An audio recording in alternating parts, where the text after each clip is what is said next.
dalam mengemban amanah risalah yang akan menjadi penyejuk mata dan pelipur lara bagi beliau.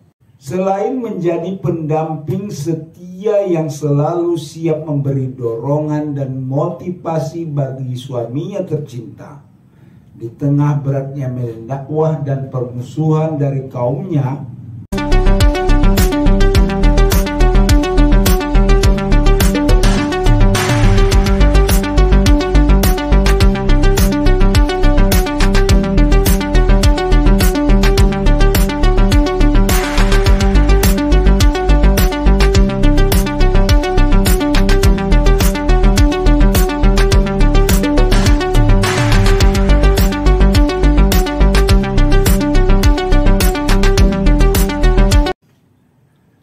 Bismillahirrahmanirrahim. Assalamualaikum warahmatullahi wabarakatuh. Saudara-saudaraku sekalian, hari ini podcast Belajar Bersama Amprijal akan membahas tentang seseorang yang sangat mulia dan yang sangat utama karena beliau adalah pendamping atau istri dari baginda Rasulullah Shallallahu Alaihi Wasallam. Siapakah dia? Beliau adalah Ummul Mukminin Ummu Abdillah Aisyah binti Abu Bakri Siddiqah binti Siddiqul Akbar, istri tercinta dari Rasulullah Shallallahu Alaihi Wasallam. Beliau lahir 4 tahun sebelum diangkatnya Muhammad menjadi Nabi Shallallahu Alaihi Wasallam. Ibu beliau bernama Ummu Ruman binti Amir bin Uwaimir bin Abdi Sams bin Kinanah yang meninggal dunia pada waktu Rasulullah Shallallahu Alaihi Wasallam hidup, yaitu tepatnya pada tahun ke-6 Hijriah. Rasulullah Shallallahu Alaihi Wasallam menikahi Aisyah 2 tahun sebelum hijrah melalui sebuah ikatan suci yang mengukuhkan gelar Aisyah menjadi Ummul Mukminin. Tatkala itu Aisyah masih berumur 6 tahun dan Rasulullah Shallallahu Alaihi Wasallam membangun rumah tangga dengannya setelah berhijrah. Tepatnya pada bulan Syawal tahun kedua Hijriah, dan ia sudah berumur 9 tahun ketika itu. Aisyah menceritakan, Rasulullah Shallallahu Alaihi Wasallam menikahiku pasca meninggalnya Khadijah, sedang aku masih berumur 6 tahun, dan aku dipertemukan dengan beliau tatkala aku berumur 9 tahun. Para wanita datang kepadaku padahal aku sedang asik bermain ayunan dan rambutku terulai panjang. Lalu mereka menghiasiku dan mempertemukan aku dengan Nabi Shallallahu Alaihi Wasallam. Kemudian hidup rumah tangga itu berlangsung dalam suka dan duka selama 8 tahun 5 bulan hingga Rasulullah Shallallahu Alaihi Wasallam meninggal dunia pada tahun 11 Hijriah. Sedangkan Aisyah baru berumur 18 tahun. Ini sekelumit yang mungkin belum banyak yang tahu, tapi itulah sejarah Aisyah ketika itu. Aisyah adalah seorang wanita berparas cantik, berkulit putih. Sebab itulah ia sering dipanggil dengan Humairah. Selain cantik, ia juga dikenal sebagai seorang wanita cerdas yang Allah Subhanahu wa Ta'ala telah mempersiapkannya untuk menjadi pendamping Rasulullah Shallallahu Alaihi Wasallam dalam mengemban amanah risalah yang akan menjadi penyejuk mata dan pelipur lara bagi beliau. Suatu hari Jibril memperlihatkan kepada Rasulullah SAW gambar Aisyah pada secarik kain sutra berwarna hijau, sembari mengatakan ia adalah calon istrimu kelak, dunia dan di akhirat. Hadis riwayat At-Tirmizi.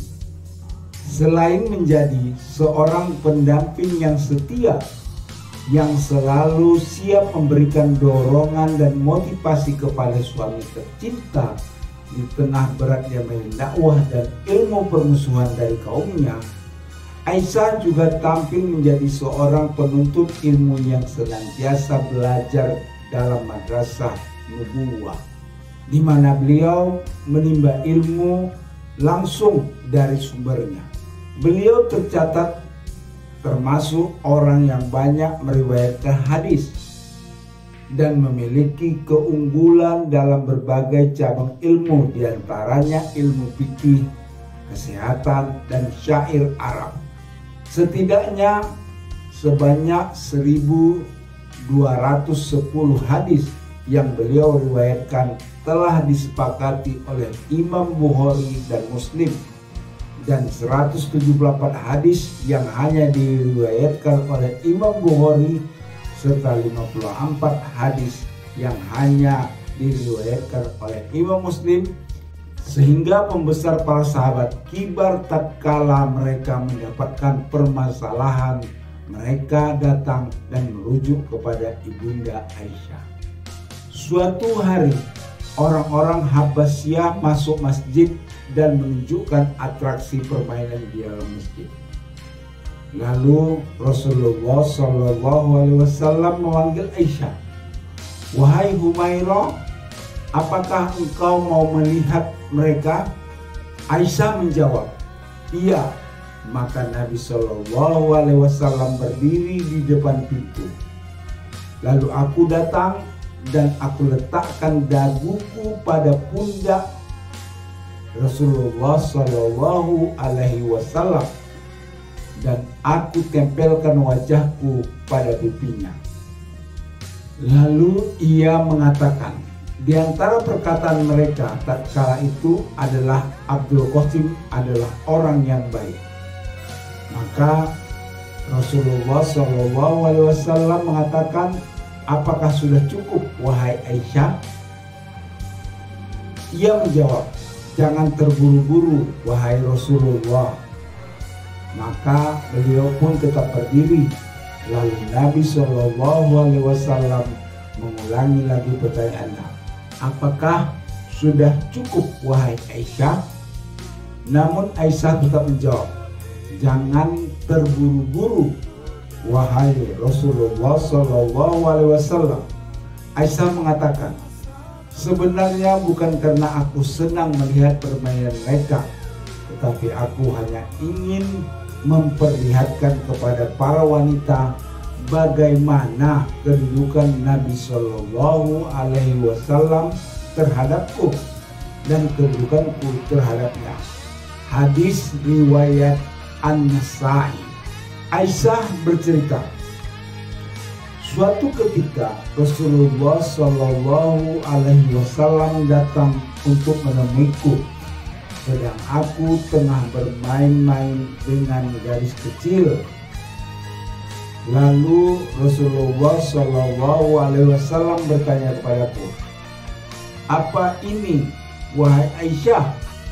Lalu aku katakan, "Itu adalah kuda Nabi Sulaiman yang memiliki sayap." Maka Nabi SAW pun tertawa. Hadis riwayat Ibnu Sa'ad.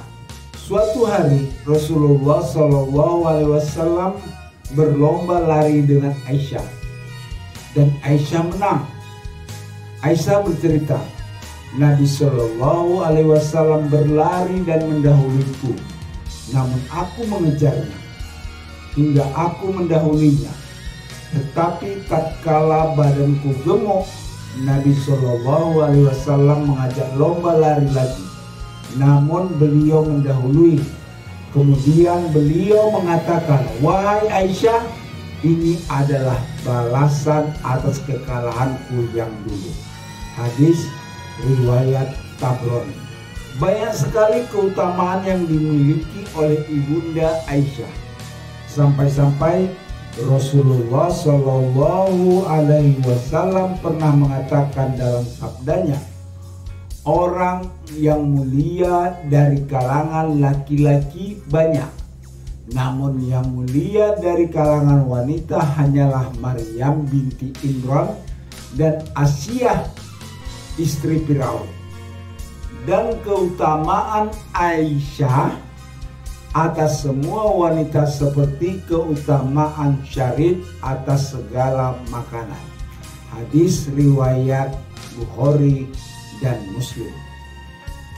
Beberapa kemuliaan itu diantaranya adalah: pertama, beliau satu-satunya istri Nabi Shallallahu Alaihi Wasallam yang dinikahi tatkala gadis, berbeda dengan istri-istri Rasulullah yang lain karena mereka dinikahi tatkala sudah janda. Kedua, beliau adalah orang yang paling dicintai oleh Rasulullah Shallallahu Alaihi Wasallam dari kalangan wanita. Suatu ketika Amir bin Al-As bertanya kepada Rasulullah Shallallahu Alaihi Wasallam, "Wahai Rasulullah, siapakah manusia yang paling engkau cintai?" Beliau menjawab, "Aisyah." Dari kalangan laki-laki hanya Amir, beliau menjawab, "Bapaknya." Hadis riwayat Bukhari dan Muslim. Maka pantaskah kita membenci apalagi mencela orang yang paling dicintai oleh Rasulullah Shallallahu Alaihi Wasallam? Mencela Aisyah berarti mencela, menyakiti dan mencoreng kehormatan Rasulullah Shallallahu Alaihi Wasallam. Ketiga, Aisyah adalah wanita yang paling alim daripada wanita lainnya. Berkata Az-Zuhri, apabila ilmu Aisyah dikumpulkan dengan ilmu seluruh para wanita lain, maka ilmu Aisyah lebih utama. Berkata Atta, Aisyah adalah wanita yang paling faqih dan pendapat-pendapatnya adalah pendapat yang paling membawa kemaslahatan untuk umum. Keempat, para pembesar sahabat apabila menjumpai ketidakpahaman dalam masalah agama, maka mereka akan datang kepada Aisyah dan menanyakannya hingga Aisyah menyebutkan jawabannya. Berkata Abu Musa Asy-Sy'ari, tidaklah kami kebingungan tentang suatu hadis, lalu kami bertanya kepada Aisyah, kecuali kami mendapatkan jawaban dari sisinya. Kelima, tatkala istri-istri Nabi Shallallahu Alaihi Wasallam diberi pilihan untuk tetap bersama Nabi Shallallahu Alaihi Wasallam dengan kehidupan apa adanya atau diceraikan dan akan mendapatkan dunia, maka Aisyah adalah orang pertama yang menyatakan tetap bersama Nabi Shallallahu Alaihi Wasallam bagaimanapun kondisi beliau, sehingga istri-istri Nabi Shallallahu Alaihi Wasallam yang lain mengikuti pilihan-pilihannya. 6. Syariat tayamum disyariatkan karena sebab beliau, yaitu tatkala waktu sholat namun mereka tidak menjumpai air, hingga disyariatlah tayamum. Berkata Usaid bin Qudair, itu adalah awal keberkahan bagi kalian, wahai keluarga Abu Bakar. Yang ketujuh, Aisyah adalah wanita yang dibela kesuciannya dari langit ketujuh. Prahara tuduhan jinah yang dilontarkan oleh orang-orang munafik untuk menjatuhkan martabat Nabi besar Muhammad Shallallahu Alaihi Wasallam lewat istri beliau telah tumbang dengan turunnya 16 ayat secara berurutan yang senantiasa dibaca hingga hari kiamat. Allah Subhanahu wa Ta'ala mempersaksikan kesucian Aisyah dan janjikannya dengan ampunan dan rezeki yang baik. Namun karena ketawadunya, Aisyah mengatakan, sesungguhnya perkara yang menimpaku atas diriku itu lebih hina bila sampai Allah Subhanahu wa Ta'ala berfirman tentangku melalui wahyu yang akan senantiasa dibaca. Hadis riwayat Bukhari. Oleh karenanya, apabila Masruq yang menuduh beliau telah berzina, maka ia kafir, karena Al-Quran telah turun dan sucinya berbeda dengan istri-istri Nabi Muhammad SAW yang lain. Kesembilan, dengan sebab beliau Allah Subhanahu wa Ta'ala mensyariatkan hukuman cambuk bagi orang yang menuduh wanita muhsanat atau yang menjaga diri berzina tanpa bukti yang telah dibenarkan oleh syariat. Ke-10, tatkala Rasulullah Shallallahu Alaihi Wasallam sakit, beliau memilih tinggal di rumah Aisyah dan akhirnya beliau pun meninggal dunia dalam dekapan Aisyah.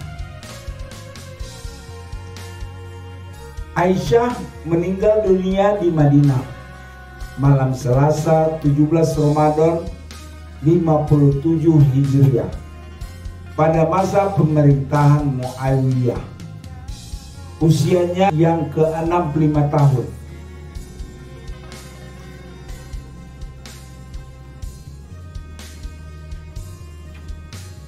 Dan menempatkan beliau dari semoga Allah Subhanahu wa Ta'ala meridhoi apa yang kita ambil dari cerita Aisyah ini. Beberapa telan yang telah dicontohkan Aisyah kepada kita diantaranya: 1. Perlakuan baik seorang istri dapat membebas pada suami, dan itu menjadi kebanggaan tersendiri bagi seorang suami yang akan selalu ia kenang hingga ajal menjemputnya. Yang kedua, hendaklah para wanita menjaga mahkota dan kesuciannya, karena kecantikan dan keelokan itu adalah amanah Allah Subhanahu wa Ta'ala yang harus senantiasa dan tidaklah boleh dia peruntukkan kecuali kepada yang berhak atasnya.